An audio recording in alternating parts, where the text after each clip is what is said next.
En este momento daremos inicio a nuestra conferencia magistral Moldeando el futuro de las microfinanzas, impartidas por el profesor Dean Karlan, quien cuenta con una licenciatura en Relaciones Internacionales por la Universidad de Virginia, una maestría en Administración de Negocios y otra más en Política Pública por la Universidad de Chicago, así como un doctorado en Economía por el Massachusetts Institute of Technology. El doctor Karlan es profesor de Economía en la Universidad de Yale, además presidente y fundador de Innovations of Poverty Action, organización sin fines de lucro dedicada a analizar y promover soluciones a los problemas globales de pobreza. En 2011, Karlan fue coautor de More Than Good Intentions y recientemente también fue coautor de Failing in the Field. Ha recibido el premio Presidential Early Career for Scientists and Engineers, la beca de la Fundación Alfred P. Sloan y la beca de Guggenheim. Ha sido galardonado por The University of Chicago Booth Graduate School of Business y por el programa de identificación de talento de la Duke University. Sin más, por favor, recibamos con un fuerte aplauso al profesor Dean Karlan.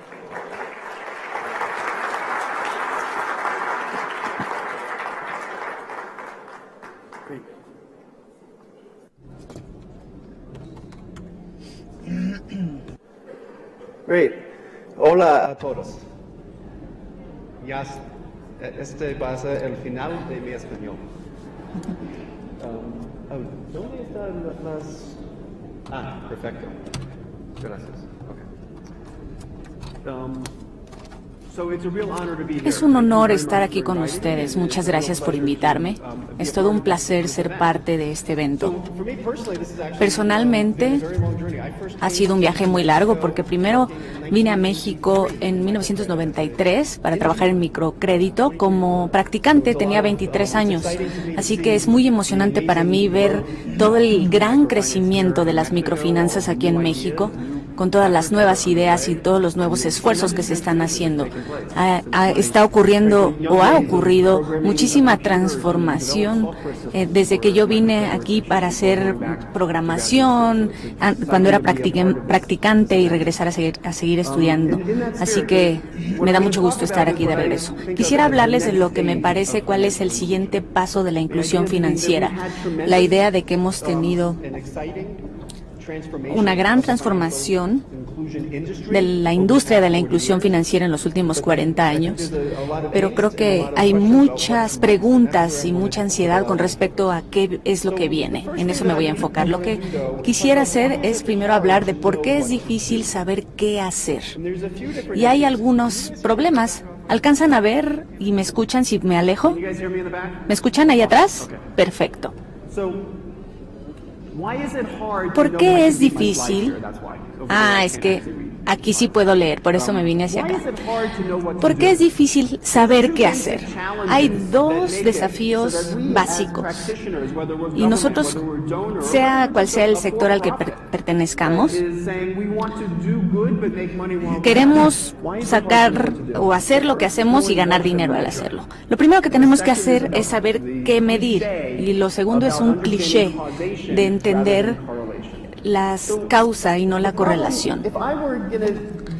Ahora, si fuéramos un programa que diera suplementos nutricionales, no sabríamos qué medir inicialmente, porque estos suplementos te ayudan a estar mejor nutrido, a crecer mejor y a lo mejor hay algunos otros beneficios. Si se tratara de una píldora, a lo mejor esta te ayuda a deshacerte de algunos parásitos, etcétera, o para cualquier otro tipo de tratamiento. Y así tendríamos un camino muy fácil para saber qué medir. Lo mismo no ocurre con las microfinanzas, y ese es un desafío, porque cada vez tenemos más factores.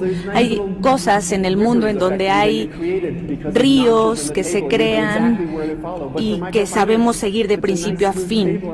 En las microfinanzas, este caudal puede ir hacia cualquier lugar. Entonces, ¿dónde buscamos? Quizá un impacto para tener acceso a los servicios financieros tiene que ver con inversión. Y eso es lo que nos contaron, ¿no? Aumentar los ingresos y mejorar el ingreso de los pobres.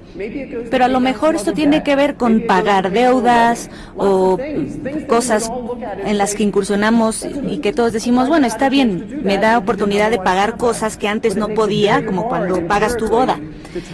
Pero hace difícil contar la historia de decir, ok, este es un producto financiero y este es el impacto, porque tenemos que considerar muchísimos factores. El segundo problema tiene que ver con que cuando regresamos, y aquí cuando tenía yo 20 y tantos años, en el 93, que fue cuando vine a México, después de ir a El Salvador, si pensamos en la causalidad, ahí entonces ellos buscaban a mujeres que fueran trabajadoras, que salieran de la pobreza y que tuvieran grandes historias.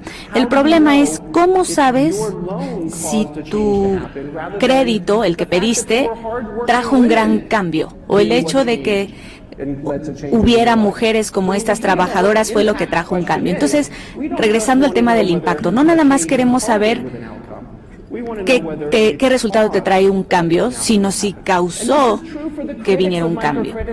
Y esto también aplica para los que hacen microcréditos. Si ven a alguien que está muy endeudado, bien, hay que saber qué tan mal es la situación. Hay que saber si tener mucha deuda está causando buenos cambios o malos cambios en tu vida. Entonces, de manera simple debemos preguntarnos, ¿cómo han cambiado nuestras vidas comparado con cómo habrían cambiado las vidas si no hubiéramos tenido este tipo de políticas? Esa es la pregunta clave. Y en parte esto es básico y es muy fácil de entender porque puedes estudiar a algunas personas que estuvieron en algún programa, y lo segundo es el desafío, y es en donde entramos todos los estudiosos, porque esa segunda parte no es tan fácil de saber. Es una pregunta hipotética. Y la razón por la que lo que estamos haciendo y todo lo que les voy a presentar es una prueba aleatoria, porque es un enfoque para entender esa segunda parte. ¿Qué habría pasado? Porque hay gente que le ofrecen algunos productos y algunas no se los ofrecen, y pueden seguir a ambos grupos para entender cómo cambiaron sus vidas si entraron a uno de estos programas. Y es el mismo enfoque que usamos en la medicina, el que vamos a aplicar en el desarrollo, cuando es viable hacerlo. Entonces, lo que vimos, bueno, hace muy poco se hicieron algunas pruebas en microcrédito aleatorias, y cuando estas se hicieron populares, el microcrédito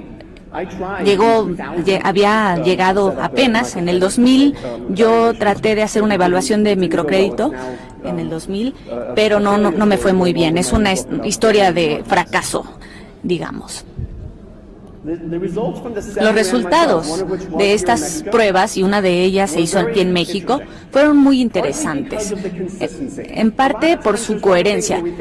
Hay muchas cosas que pensamos que van a resultar muy distintas y vas a tener respuestas muy distintas, pero no. Aquí tuvimos los mismos resultados, bueno, no exactamente iguales, pero sí había mucha coherencia en todas las pruebas. Vimos algunas inversiones que aumentaron, pero no mucho, la demanda era modesta. Y también vimos que ningún estudio mostró un aumento en el ingreso promedio. También vimos muy poco un impacto en el empoderamiento de las mujeres. Cuando les preguntábamos, ok, ¿pudiste tomar una decisión o no?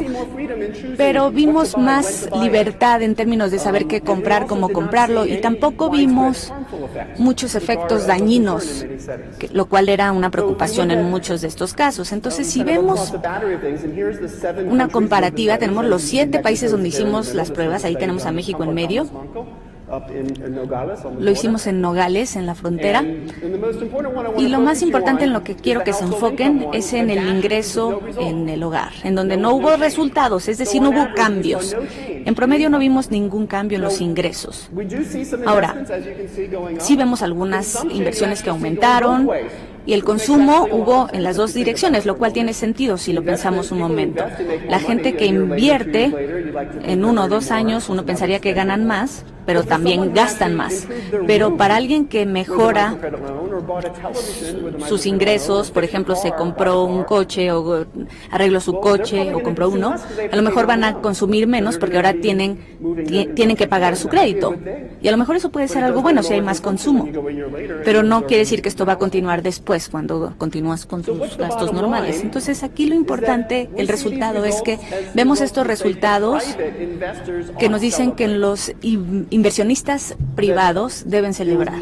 Es decir, que esto es algo rentable, que no crea daños en general, que le crea opciones a la gente que antes no tenían, es decir, diferentes usos y más libertades que tenía la gente, pero no alivió la pobreza, digamos. Y este era uno de las metas desde la perspectiva pública y de los donadores y de los gobiernos y de las organizaciones sin fines de lucro.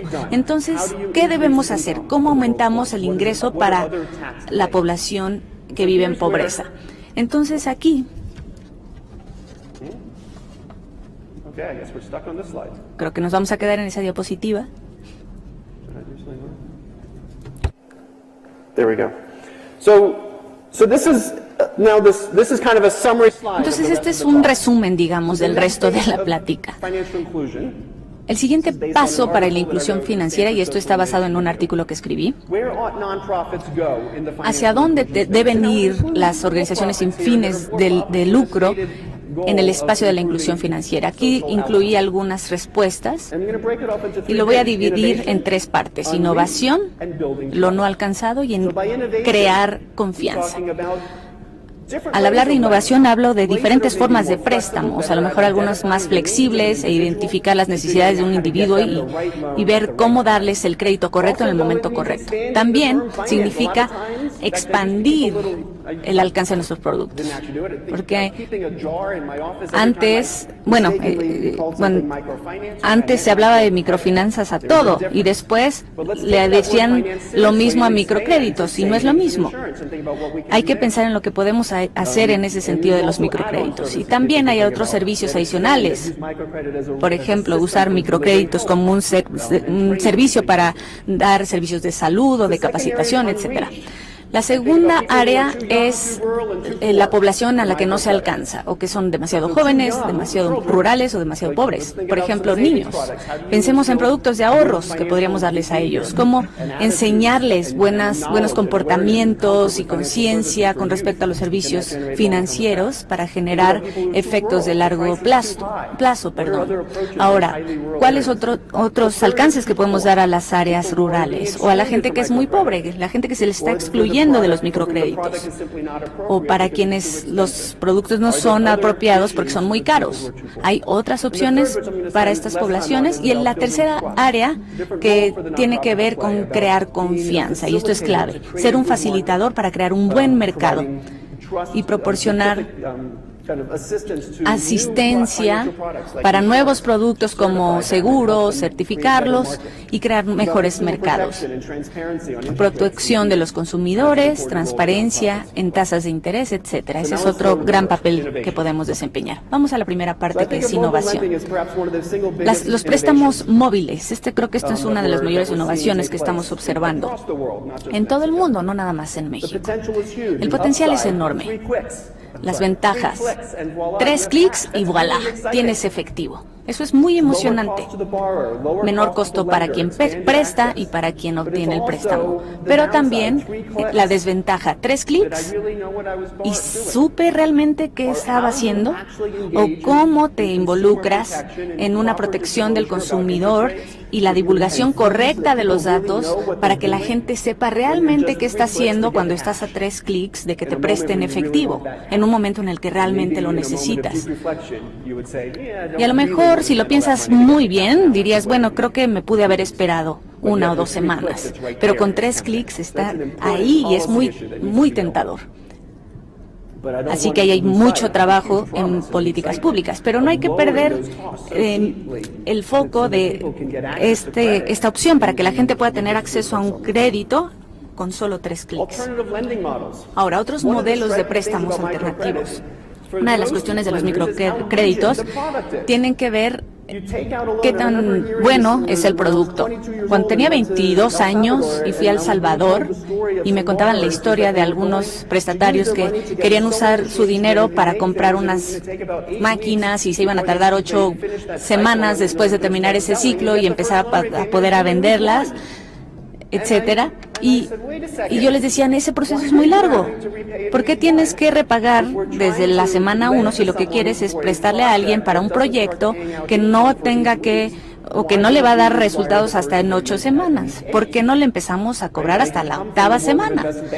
Porque yo venía del mundo de la banca e inversión y estuve 2 años haciendo eso. Así es como funcionan las altas finanzas. ¿Por qué no podemos poner accesible eso a la población que vive en pobreza? Entonces hicimos eso, hicimos nuevos modelos con una inversión de 6% y después de 3 años el ingreso había subido 20%, el capital era 80% más alto, pero también por default era más alto en general. Entonces aquí hay la promesa de ayudar a las empresas a acelerar su crecimiento, pero eso también implica un peligro. Entonces yo veo esto como un resultado emocionante que necesita mayor ajuste para ver cómo lo podemos hacer a escala. También podemos reducir la frecuencia. A lo mejor el costo de tener que hacer esos repagos constantemente y nunca pueden acumular suficiente dinero para poder seguir haciendo sus inversiones. Y es muy estresante el tener que estar juntando el dinero todo el tiempo.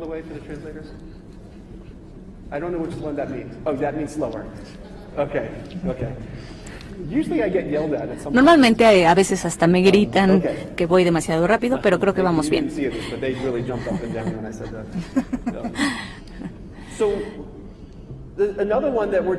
Otro que estamos probando en Colombia involucra darle pases gratuitos a los empleados en una mala semana, digamos. Algo que escuchamos con la gente es que alguien que tiene un microcrédito lo entrevistamos y le decimos, oye, ¿usabas estos servicios antes? Y me dicen que sí.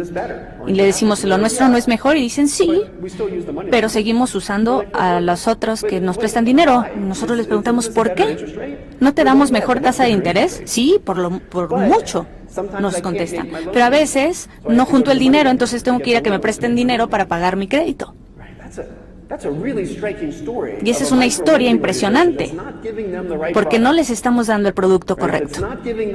No les estamos dando la flexibilidad que necesitan, porque estamos dispuestos a darles un préstamo, pero no lo estamos haciendo de la manera correcta cuando no nos pueden hacer los pagos. Entonces, estamos haciendo un proyecto en Colombia, vamos a esperar los resultados. Y ese es el tipo de innovación del producto de préstamo del que necesitamos hacer más para entender cómo podemos mejorar que los resultados que hemos visto hasta el momento con nuestros productos tan rígidos. Y la idea básica aquí es entender las necesidades del cliente mejor para diseñar productos y diseñar un proceso para ayudar a la gente a que consiga el producto correcto. No es algo tan sencillo, porque a un punto, si quieres personalizar para cada cliente, no puedes escalar. Y en ese sentido no se busca la personalización. Así que ahí hay que pensarlo muy bien. Hablemos de ahorros. Con los ahorros hay muchas barreras que evitan que la gente ahorre. Y cada vez que tenemos una tasa de interés muy alta en un préstamo, lo primero que preguntamos, o que nos preguntamos nosotros, es ¿por qué la gente no ahorra? Si a alguien le dan un préstamo a 0%, quiere decir que su regreso en ahorros es de 100%. Y ese es un retorno sobre el ahorro que no están haciendo y que es impresionante. Entonces hay que ver cuál es la barrera. ¿Es información? ¿No confían en los bancos? ¿Es el costo de transacción? ¿Limitaciones sociales de conducta? Entonces me voy a enfocar en esta última.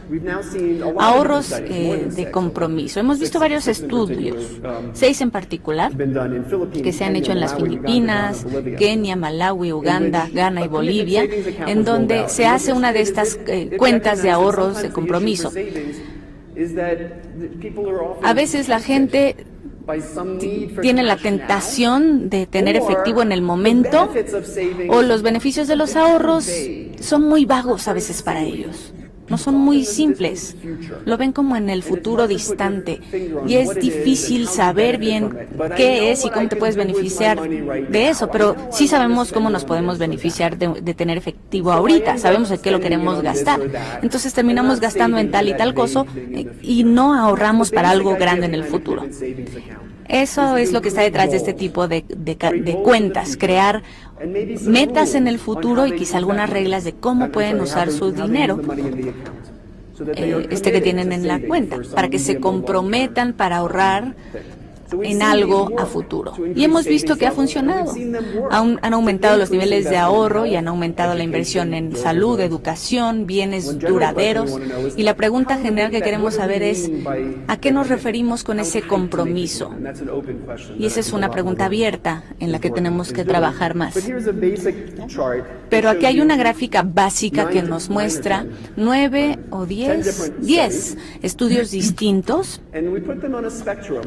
Y los pusimos en un espectro para ver qué tan fuerte era el mecanismo. Y como ustedes pueden ver, en la parte izquierda teníamos cuentas que no tenían ni un solo compromiso y en el lado derecho teníamos las que eran más comprometidas.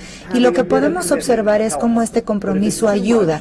Pero si es demasiado, entonces las personas se espantan, digamos, porque no quieren arriesgarlo. Y entonces simplemente lo quieren, se espantan y se van. También nos dimos cuenta de que la intención puede ser algo importante y esto tiene que ver con las implicaciones de las políticas, porque nosotros enviamos, por ejemplo, hicimos 3 experimentos y tenemos otros más en camino, en donde lo único que hicimos fue enviarles mensajes de texto a los clientes y les decíamos, recuerden que tienen que ahorrar más.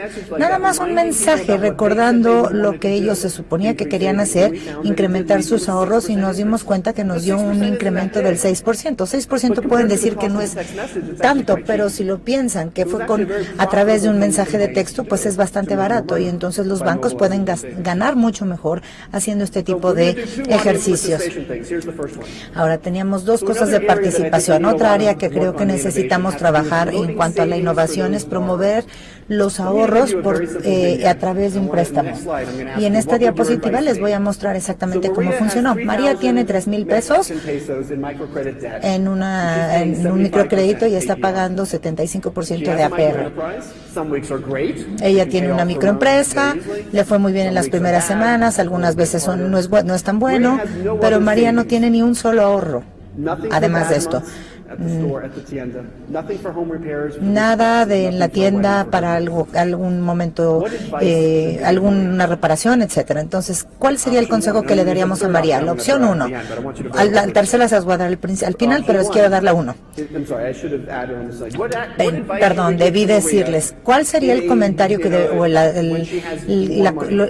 que le deberíamos de decir a María? Porque aquí, bueno, pues ella tiene 1,000 pesos extra en flujo de efectivo cada semana. ¿Qué debería de hacer con este extra? ¿Debería de pagar su préstamo? Y una vez que ya no deba nada, puede empezar a ahorrar. O en este momento es el momento en el que debes de promover que debe de ahorrar. No debes de esperarte hasta después. Entonces hay que decirle que solo pongan una cuenta de banco, lo ahorre y que siga pagando su préstamo, como lo estaba haciendo. Levanten la mano los que creen que la opción número 1 sería el mejor consejo. Paga tu microcrédito ahora y después que ya no debas, entonces ahorras. Primero paga tu microcrédito y luego ya ahorras.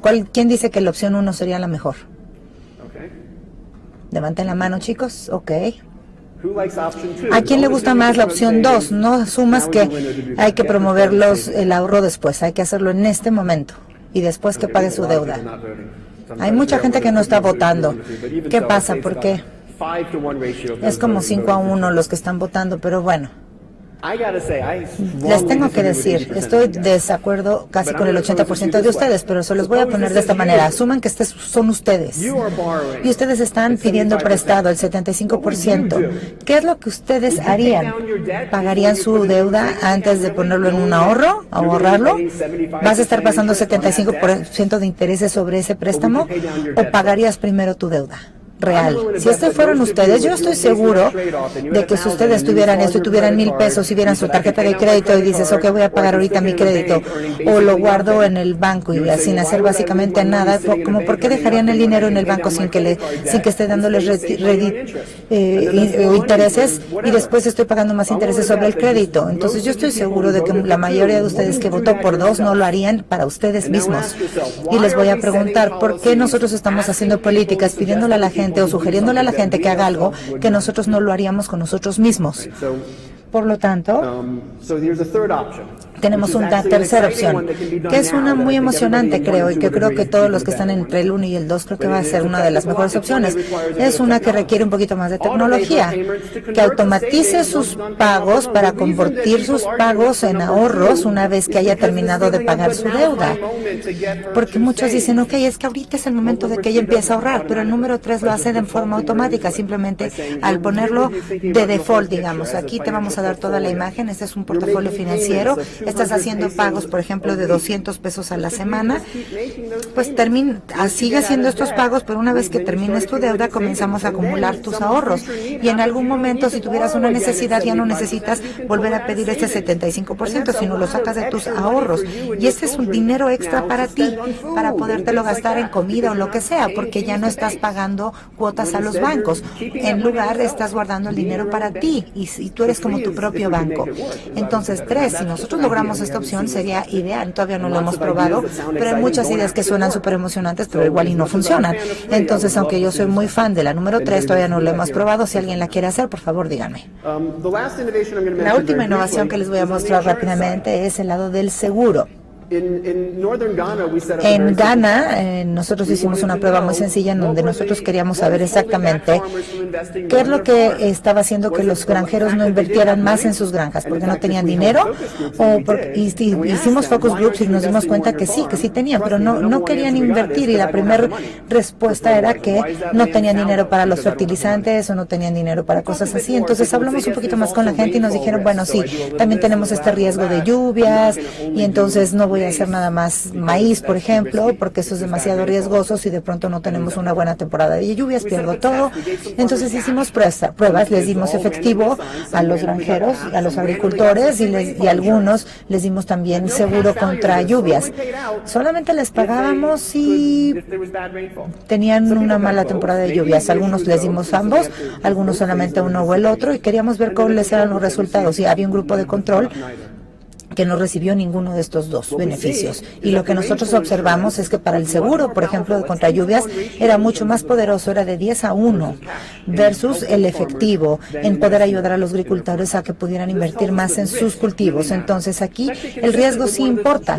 Esto es uno de los resultados más importantes que nosotros tuvimos con estos estudios de microcréditos, en donde nos dimos cuenta que muchos de los beneficios eran no nada más de inversión, sino también de absorber los riesgos, que si algo sucede en la vida de alguien y que tú tenías un préstamo, bueno, hacer que esto grande o esto malo no sea tan malo. Es lo que le llamamos absorber estos choques inmediatos. Entonces nos dimos cuenta que el seguro sí era un lugar lógico en donde podíamos analizar un poquito más. Ahora, la siguiente sección, teníamos el camino a los inalcanzables o los inaccesibles, poder llegar a ellos. Plumas, lápices, libros, etcétera, para poder aprender. Y entonces esto era una limitante para ellos. Entonces nosotros hicimos esta prueba con niños en 5º, 6º y 7º grado. Entonces nosotros les dimos una cuenta de una caja, digamos, en donde hacían estos ahorros y esto los mandamos al banco, y nos dimos cuenta que también se sacó el dinero después del banco.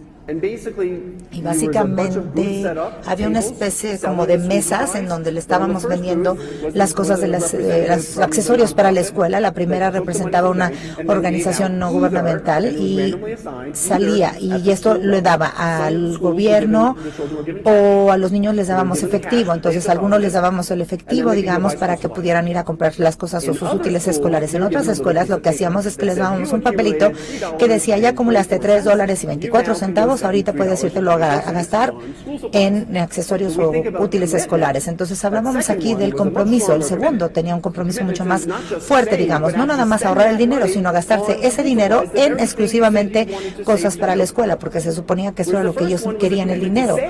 Y entonces el primero, bueno, se ahorraba porque el dinero se les quitaba, pero cuando el dinero salía, pues podían hacer lo que ellos quisieran. Se podían simplemente agarrar el dinero y salirse. Y uno de estos funcionó y el otro no funcionó comparado con el grupo de control. Al decir que funcionó fue, bueno, pues se hizo más inversión en útiles escolares y tuvimos mejores resultados. ¿Quién cree que el efectivo funcionó mejor que el voucher? Efectivo, levanten la mano. ¿Y el voucher? ¿Quién cree como yo que no tiene ninguna idea y es por eso que le gusta que se hagan estas pruebas? Muy bien, chicos. Participen, por favor. El efectivo funcionó bien. El voucher, la gente no le funcionó tanto. Querían un poquito más de flexibilidad, se pusieron un poquito nerviosos y dijeron, bueno, ¿qué tal que si algo sucede y tengo el dinero ahí, no lo puedo tomar? Y el hecho de que podían tomar ahí el efectivo y al momento de hacer la compra para ellos fue excelente. Demasiado rural. No sé si ustedes han escuchado eso, bueno, se han hecho muchos esfuerzos alrededor del mundo con estos grupos de ahorro, digamos. Algunos se les llaman asociaciones de préstamos y ahorros en villas. Y entonces, bueno, tenemos unos grupos en donde les damos préstamos, se les pagan con algunas cosas, pero lo que hacemos es que trabajamos con ellos porque no tienen capital externo. Entonces, bueno, vemos cuáles son las ventajas teóricas principales y nosotros vemos que todo esto es mucho más seguro y nos puede ayudar a tener un compromiso mayor. Si tenemos, por ejemplo, estas cosas que se llaman roscas en inglés, bueno, esto nos ayuda a que pueda tener más flexibilidad, a que puedan ahorrar grandes sumas de dinero. Y el último, bueno, con el microcrédito tradicional, es que no tienen ningún capital externo, simplemente están pagando los intereses y todos son captivos y todos están implicados, digamos. Aquí la pregunta que debemos de hacer es decir, bueno, todo suena maravilloso, pero ¿cuál es el impacto? Aquí tenemos 4 pruebas que nosotros hicimos en Ghana, Malawi y Ghana, y nosotros mostramos los resultados de 3. Aquí teníamos el estudio de 3.000, en 950 áreas rurales, en 15.000 viviendas, y nosotros tuvimos este enfoque aleatorio, digamos, en donde íbamos a reuniones, promovíamos esto y hacíamos grupos de mujeres que venían a estas reuniones e hicimos este programa. Hicimos una encuesta de base, digamos, y una al final, y tomó entre 22 y 30 meses. Fue largo. En los resultados vimos que teníamos un mejor entendimiento, mejor que los créditos. Teníamos en algunas, pues una cierta replicación orgánica, digamos. Y bueno, aquí les ayudaba a tener acceso a créditos y ahorros, también mejoraba la seguridad alimentaria y la reacción de las viviendas ante diferentes situaciones, digamos. Entonces, cuando nosotros comparábamos el costo no era transformador, digamos. Nosotros no veíamos masas de personas que estábamos sacándolos de la pobreza y que estaban mejorando su ingreso. En realidad, con esto lo que hicimos fue que tuvimos un modelo muy caro porque les voy a mostrar, pero también fue costo efectivo. Aquí nosotros analizamos muchos de los programas de antipobreza no están llegando realmente a los pobres. Entonces, lo otro que aprendimos de este programa es que el problema de ser pobre no es cosa de una sola persona. Si simplemente fuera una cuestión de eres pobre porque no tienes dinero, bueno, pues simplemente un microcrédito te puede ayudar o hacer una transferencia efectiva podría ayudar. Pero hay que quitarnos esta idea de que hay muchos temas que tienen que ver con la pobreza extrema, ese acceso a los mercados, disciplina, la falta de aspiraciones, de esperanza, que los hace planear para el futuro. Entonces, este programa trata de lidiar con todo esto al darles, por ejemplo, no sé, les damos, por ejemplo, ganado, una vaca, la India, etcétera, para darles un soporte, digamos, a corto plazo, que puedan darles ahorros, salud, les damos servicios como de coaching y les damos apoyo adicional para que ellos aprendan y puedan, no sé, determinar un plan que sea de A a B a C y que puedan hacer cosas para mejorar sus ingresos. Aquí tenemos los resultados, los de Yemen, bueno, tuvimos ahí un retraso por la guerra civil, pero aquí tenemos todas las unidades que se analizaron y aquí podemos ver, por ejemplo, el ingreso y aquí tenemos estas estas desviaciones estándar. Aquí vemos que tenemos resultados después de 2 años y después de 3 años después del programa, dándoles activos. 3 años es bastante, haciéndoles estas preguntas. ¿Se mantuvo realmente? Y aquí vemos que sí. Aquí vemos el consumo per cápita. Esto se incrementó cerca del 8%, lo cual, bueno, esto fue un cambio importante y particularmente desde aquí, bueno, nosotros vimos que esto es un cambio importante. La seguridad de los alimentos también incrementó. La probabilidad de que ustedes tengan o que ellos tuvieran el suficiente alimento para irse a dormir cada día. Aquí teníamos también una cuestión de costo efectivo. Cuando nosotros hacemos estudios, muchas veces estamos tratando de tener tenemos muchos objetivos, pero lo que sucede inevitablemente es que algunas cosas cambian y no todas, entonces estás como luchando entre cuál es lo real y cuál es lo aleatorio, qué cosas sí son las que cambiaron. Y aquí tenemos este resultado con 10 familias distintas y nosotros vimos impactos positivos en casi todos.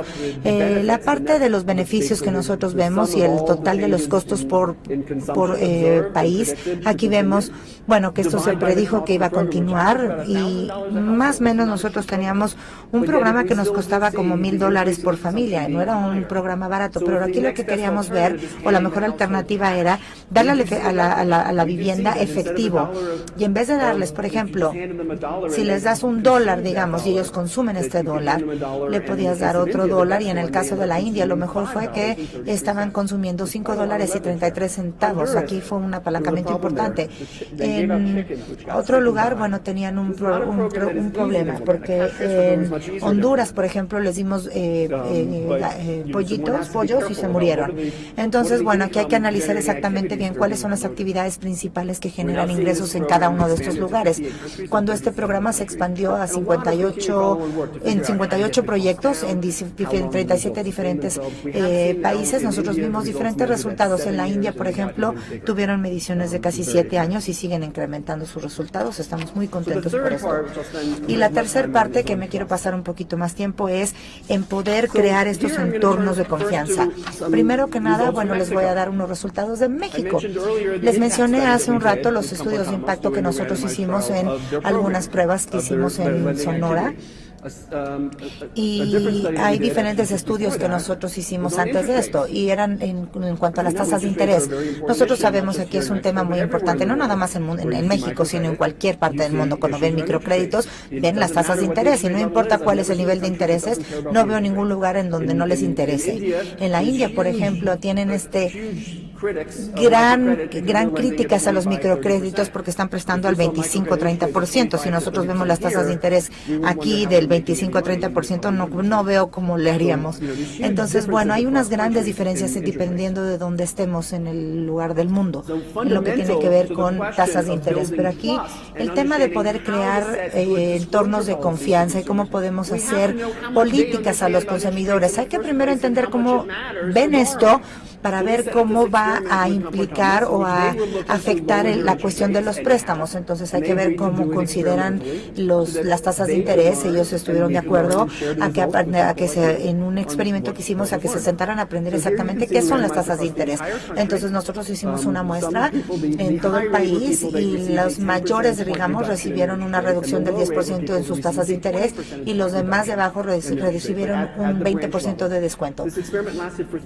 Este experimento duró 3 años, entonces esto nos permitió, digamos, permear esto en el mercado para ver no nada más un efecto a corto plazo, sino también si esto construía algo a futuro. Y lo que nos dimos cuenta es que hubo una caída, digamos, los intereses que bajaron el 10% de puntos porcentuales, tuvieron un incremento en la demanda después del año número 3. ¿Y cuál fue el efecto? Bueno, pues que el valor del portafolio incrementó porque tenían una tasa de interés menor. Entonces esto dice que cuando la gente sabe lo que es una tasa de interés, porque sí les importa, lo que vale, digamos, es que a lo mejor esto algunas veces va en contra de lo que nosotros hemos escuchado de los microcréditos, y esto a la gente pobre no le importa. Aquí lo que quieren es que les presten el dinero, quien lo haga mejor, y esto muestra que esto es falso, que aún a estas tasas de interés nosotros vemos que una reducción de 10 puntos porcentuales, vimos tuvimos un cambio importante. Aquí hicimos otro estudio, por ejemplo, en donde tuvimos un efecto completamente contrario. Hicimos un estudio de este tipo de créditos en Turquía, en donde no está como no lo hicimos como en la clase baja, digamos, sino clase media.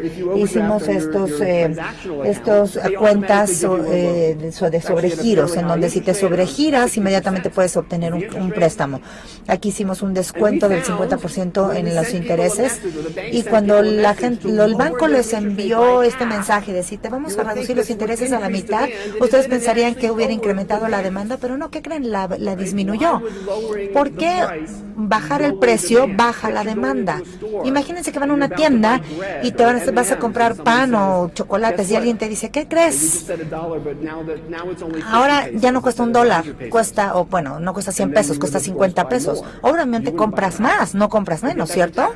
Y eso fue exactamente lo que pasó en Turquía. Entonces, cuando bajaron el precio del préstamo, la demanda bajó. En otro lugar, simplemente pues le decíamos a la gente, bueno, no olviden que esto existe y por favor, acuérdense de que lo pueden utilizar cuando lo necesiten. Y cuando hicimos esto, la demanda creció. ¿Por qué? Bueno, porque la gente realmente no sabía ni siquiera cuáles eran las tasas de interés. Entonces, cuando a ti te dicen, o entras a una tienda y te dicen el 50% de descuento, tu primera reacción es, y pues cuánto me cobrabas desde al inicio, a lo mejor era demasiado para que me puedas hacer una reducción del 50%. Creo que debo de poner más atención. Entonces, esto te hace que te preguntes, por ejemplo, cuando voy a diferentes lugares y vas a mercados y luego te dicen esto cuesta 500 pesos y al final, después de estar ahí regateándole, terminas pagando 200 pesos. Entonces, eso es lo que a veces pasa en algunos mercados. Entonces, aquí tenemos dos resultados muy diferentes en tasas de interés, en donde podemos ver la diferencia y cómo la gente percibe esto y que esto tiene grandes efectos en las decisiones para pedir un préstamo. Entonces, la idea es poder ver de qué manera podemos informar mejor a los consumidores respecto a las tasas de interés para que ellos puedan tomar la mejor decisión. Así que ese es el primer punto que nosotros tenemos. Ahora, el segundo, y este es un punto mucho más amplio, que también tiene que ver con esto, es que se pueden hacer unas guías y buenas prácticas de préstamos. Otro tiene que ver con un problema de confianza a las instituciones formales. Y esto lo hemos visto mucho en un par de casos. Una compañía de seguros que trata de vender seguros, pero que es un nuevo producto, por ejemplo, y la gente no lo entiende bien. No están seguros de si van a confiar en esa institución o no. En ese primer caso, en la India, había un representante de una compañía conocida, una ONG que ya había operado en esas áreas y que decía, no, ese producto está bien, puede creerles. Y cuando eso estaba presente, la gente estaba dispuesta a comprar ese producto de seguro. Entonces, esas colaboraciones entre una ONG que te puede ayudar a crear confianza para alguien, una empresa que sí es de lucro, pero que no sabe cómo decirles, de verdad puedes confiar en mí. Esa es una opción. Otro caso en donde no hubo esa colaboración, pero tuvimos el mismo resultado, básicamente, encontramos que cuando la gente no obtiene algo de su seguro, un año después, es muy poco probable que los vuelvan a contratar. Eso causa desconfianza. Ahí habla de colaboración entre partes en las que ya se confía, porque a las ONG se les confía mucho y esos pueden ayudar a que este tipo de mercados vayan mejor. Ahora tenemos dos principios guía principales después de todo esto en lo que quiero enfocarme. En primer lugar, la evidencia acaba con la esperanza y la intuición. Es decir, tenía ideas y también, o sea, si comparamos ideas con pruebas, eso nos ayuda mejor. Unas ideas nos pueden llevar a hacer algo y esperamos que esas ideas nos ayuden, por ejemplo, a mejorar las vidas a través de la inclusión financiera. Pero al final del día necesitamos pruebas, evidencias y saber si esto está funcionando bien, si está ayudando a la gente o a algunos de ellos o a algunos los los perjudica, necesitamos pruebas. Y en segundo lugar, es diseñar los productos para los humanos. El problema, por ejemplo, con la parte de los ahorros de compromiso. Necesitamos entender a la gente y sus necesidades y cómo son sus procesos de toma de decisiones. Necesitamos diseñar los productos de acuerdo con eso, no necesariamente enfocarnos como financieros en cómo ganar dinero, sino en cómo la gente va a usar los productos. Y a partir de eso podríamos tener diseños distintos. Por ejemplo, los préstamos flexibles, los ahorros de compromiso, y pensar en la parte de la confianza y todo esto que es importante para los humanos para así poder desarrollar y diseñar mejores productos. Y con esto cierro y entramos a la sesión de preguntas y respuestas. Gracias a todos.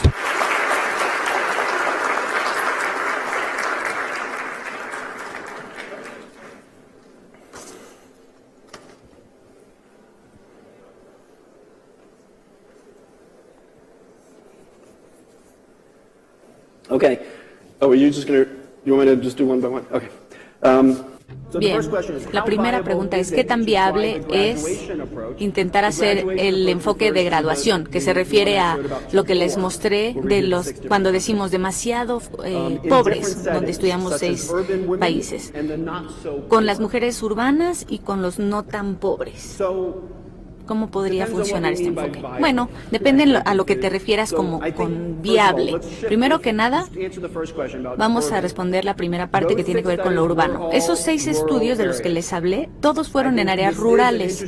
Y esta es una idea interesante, me parece, pero aquí la teoría básica de que el problema con la pobreza no es una sola cosa y que aplica en todas partes, sería una serie de problemas diferentes, pero yo creo que sí sería viable, pero necesita hacerse pruebas. Hay que ver cómo funcionaría esto en áreas urbanas. Cuando hablamos de los no tan pobres, depende de dónde nos encontremos.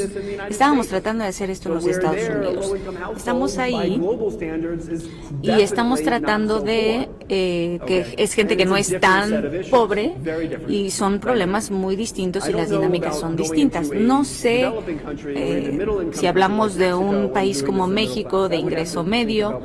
Para eso tendría que pensar más cuál es el problema real para ver si este fuera un enfoque correcto. Mi respuesta sería que no, pero desde una perspectiva de política me gustaría más enfocar esto para los pobres. Ese sería mi instinto.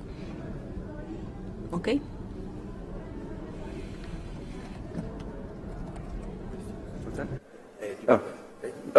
This thing. Okay. Bueno, antes que nada, gracias al profesor Dean Carlan. Por favor, un fuerte aplauso para él. First of all, let's give Professor a big round of applause. And next, llevaremos a cabo la sesión we're going to have our Q&A session. So if you have a question, just please raise your hand.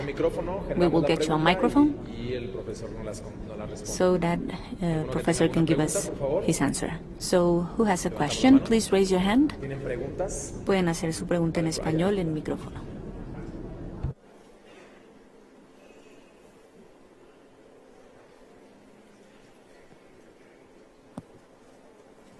Muy buenos días.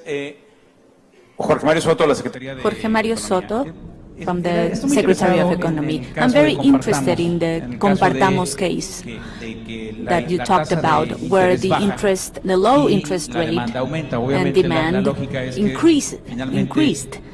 Of course, and correct me if I am wrong, spaces for intermediation are such that they allow you to absorb a reduction, and on the other hand, the benefit in the increase, in the net increase. I suppose that is the effect.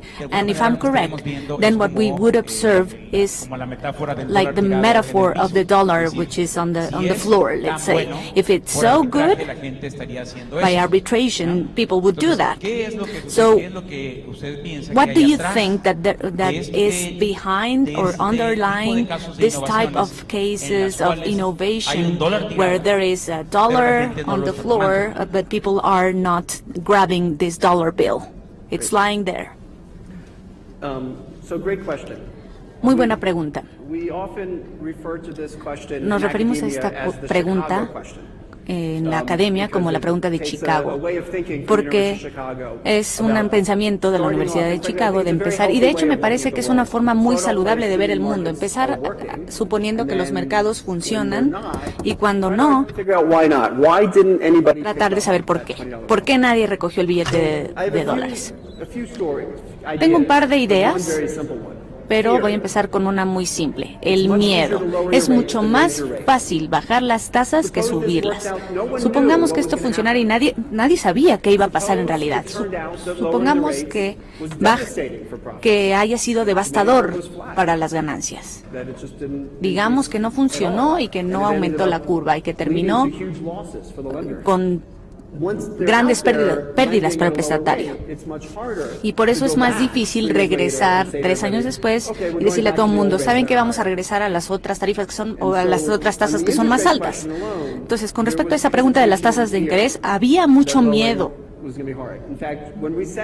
Y cuando nos decidimos hacer ese estudio aquí en México, de hecho, miramos alrededor del mundo y lo hicimos en colaboración con CGAP, una rama de la Gates Foundation y del Banco Mundial, y probamos algunos países que terminaron siendo nada más uno, primero 6, luego 3, luego 1, y los prestatarios no querían bajar las tasas porque tenían el miedo de que una vez que las bajaran no las iban a poder subir otra vez si es que los resultados no eran buenos. Entonces creo que ese es un gran impulsor en este tipo de situación.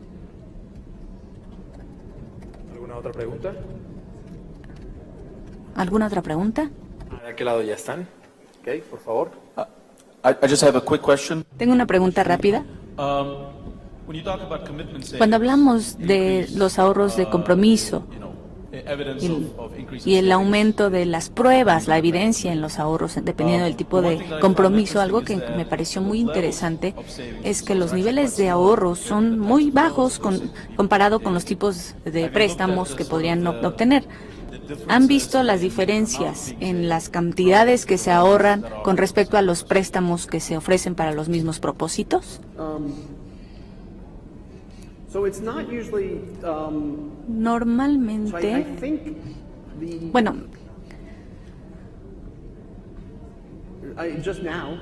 en este momento, si pienso, creo que la respuesta correcta es que en muchos de este tipo de ahorros de compromiso se ve de 10 a 20% de la gente que ahorra mucho, es decir, en muchos que sí ahorran mucho. Entonces creo que en promedio se ve así, pero si vemos a detalle, veríamos que algunos sí tienen muchos ahorros y los otros mejor escogen los préstamos.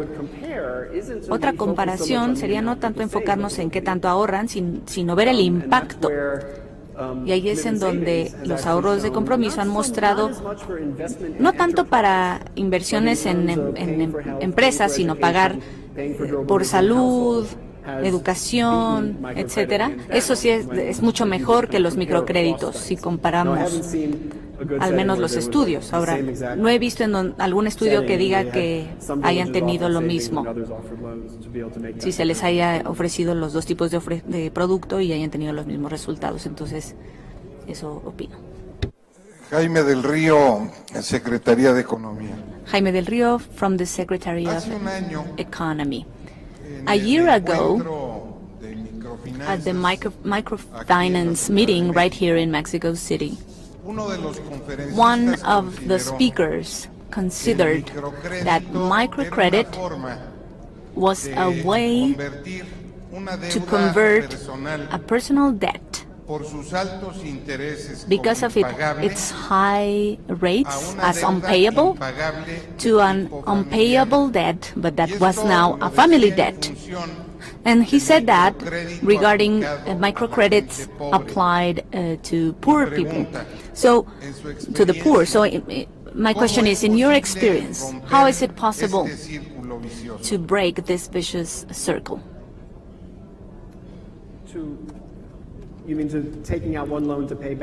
Es decir, el tener que tener un crédito para pagar a otro a final de cuentas, ¿ese es el círculo vicioso al que se refiere?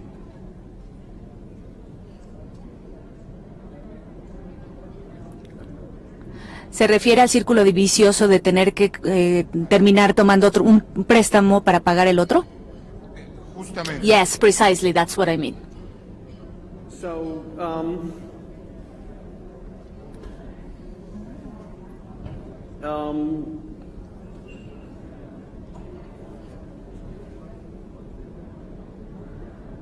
so I haven't seen that much work that Yo no he is visto exactly mucho trabajo trying en that. este sentido There's, para abordar ese tema en particular. So I think I can tell you one result that Le puedo was- contar de un that resultado was, de un I think, estudio striking for what we learned, but que fue is muy just the tip of the impactante, iceberg. pero es nada más la punta del iceberg.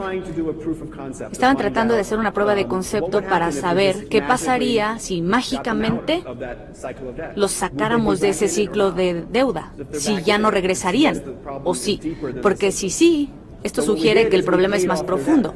Entonces lo que hicimos fue pagar sus deudas. Llegamos con ellos y les dijimos, ¿cuánto debes? Y se las pagamos. Eso lo hicimos en la India y en Filipinas, y encontramos que inmediatamente no sacaron más préstamos, y ese es un buen signo. Bueno, en realidad es un mal signo, porque si lo hacían de inmediato, si les dábamos 100, en realidad tenían más deuda. Entonces no hicieron eso, pero al final del año otra vez ya estaban endeudados. Y no vimos ningún cambio en sus vidas un año después de pagarles su deuda. Y lo que encontramos fue que en ese año, cuando pasaba algo malo, el hecho de que tenían ahí esa deuda, y de que ya no tenían deuda y que podían pedir prestado, pues lo hacían para ayudarse. Y así podían absorber esos impactos durante el año. Entonces, ¿qué necesitas hacer para ayudar a la gente a que ahorre? Esa creo que sería la respuesta. Pero primero era sacarlos de la deuda y después enfocarnos en que ahorren. Y intentamos hacer un estudio de literatura o alfabetización financiera, pero en realidad terminaron endeudándose de nuevo. Entonces, otro estudio que sé que hay en Estados Unidos, que cuando la gente saca un préstamo, se les daba una política de divulgación en donde se les dice, oye, ¿sabías que 7 de 10 personas que toman este préstamo no lo van a poder pagar a menos de que pidan más dinero para pagarlo, y que vas a entrar en este ciclo? 7 de 10 de ustedes. Estoy inventando el número, no recuerdo la relación, pero el decirle a la gente, ¿sabías que esto es muy probable que ocurre con base en los datos? Eso hacía menos probable que hicieran eso y era más probable que lo pagaran. Eso nos dice que aquí hay algo que tiene que ver con esta conciencia de la posibilidad de que incurran en eso, que podría ayudar.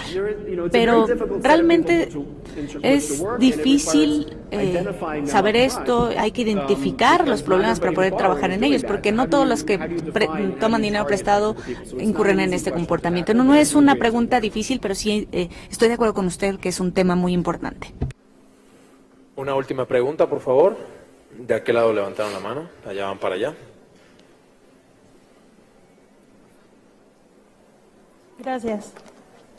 Bueno, mi pregunta sería My si question is, en estas pruebas que menciona, with the ¿han different utilizado trials that you mentioned, have you algún used tipo de any tecnología type of para technology apoyarse, a llegar a los in más order to rurales, reach a los más pobres, a the los más more jóvenes? rural, the Si poorest, no lo han and the hecho, youngest? ¿cuál And cree if que sería not, el impacto what do que you eso think tendría, would be the impact of doing pues, en los so resultados para in your results reducir, in order bueno, to aumentar la inclusión financiera? increase financial inclusion?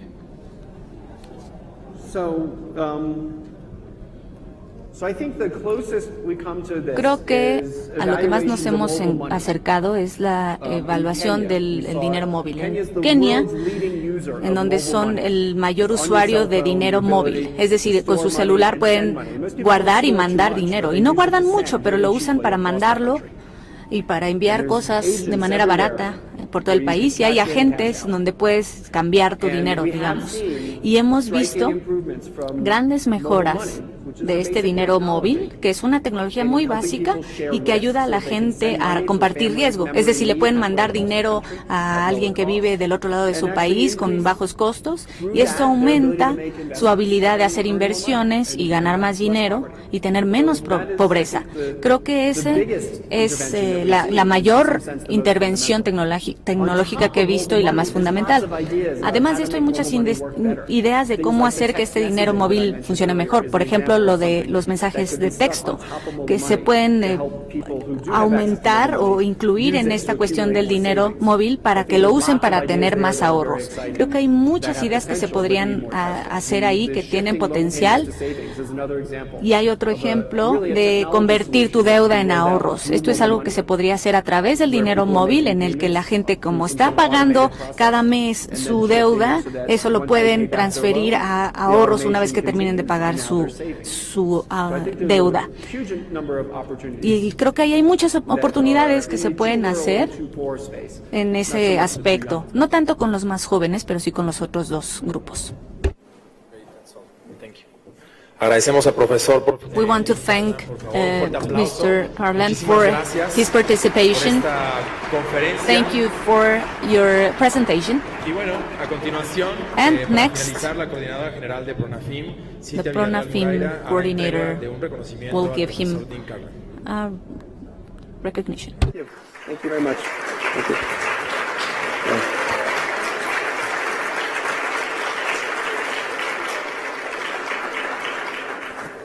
Okay, great. Thank you.